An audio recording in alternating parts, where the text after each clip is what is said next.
તો આણંદના તારાપુરમાં બસના અભયજનક યુટર્નથી ખતરો તોળાઈ રહ્યો છે।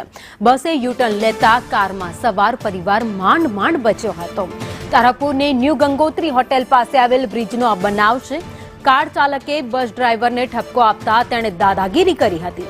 બસ ડ્રાઈવરે દાદાગીરી કરી હોવાનો કાર ચાલકનો આરોપ છે। સુરતથી સૌરાષ્ટ્ર જતી બસનો ન્યૂ ગંગોત્રી હોટેલ પર ખડકલો જોવા મળ્યો હતો।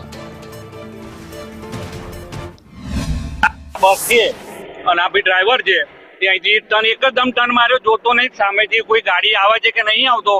હું 90 થી 100 ની સ્પીડે હતો। એ ભાઈએ બસ છેક રોડની પેલી બાજુ લઈ લીધી, વચ્ચે લઈ લીધી હતી। તો મેં બ્રેક ના મારી હોત તો આજે ઠોકેલો જ હતો।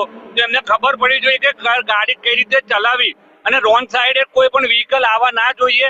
આવા પહેલા 2 વાર પણ બનાવ બનેલા છે। એ જાગૃતતા માટે જ હું આ કામ કરી રહ્યો છું। અહીંયા હોટલ છે, અમે ટેન્ડર વાળી હોટલ, સરકારી હોટલ છે। અને ગાડી બહાર કાઢો, ભાઈ ને મારી માથે ગાડી આવે। સરકારી હોટલ છે, ટેન્ડર વાળી હોટલ છે। કેટલા ટાઈમ થી મતલબ તમે હોલ્ડ કરો અહીંયા ને કેવી રીતે જતા હતા, શું બનાવતો? કાંઈ નહીં, હોટલ હોલ્ડ કરીને બહાર નીકળતો હતો।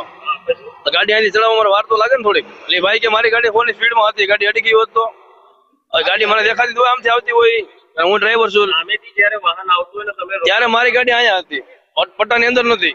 આ બધું પોલીસ વાળાની જીપ પડી છે, ફંટી પડી છે। ત્યાં ગાડી ટર્ન મારી શકે મારી કોઈ ત્યાં બાજુ એસટી માં ટર્ન ટૂંકો ખાલી સાઈડ મારે। અમારા સમસ્યા એ છે અહીંથી ગાડી કાઢવી ક્યાં, ટેન્ડર માં ઉભી તો રાખવી ને, ગાડી ટેન્ડર પ્રમાણે અમારે ઉભી રાખવી ને, બરોબર। તો જે રસ્તો છે ત્યાં તમે બેરીડ મારી દીધું છે, તો અમારે જવું ક્યાં?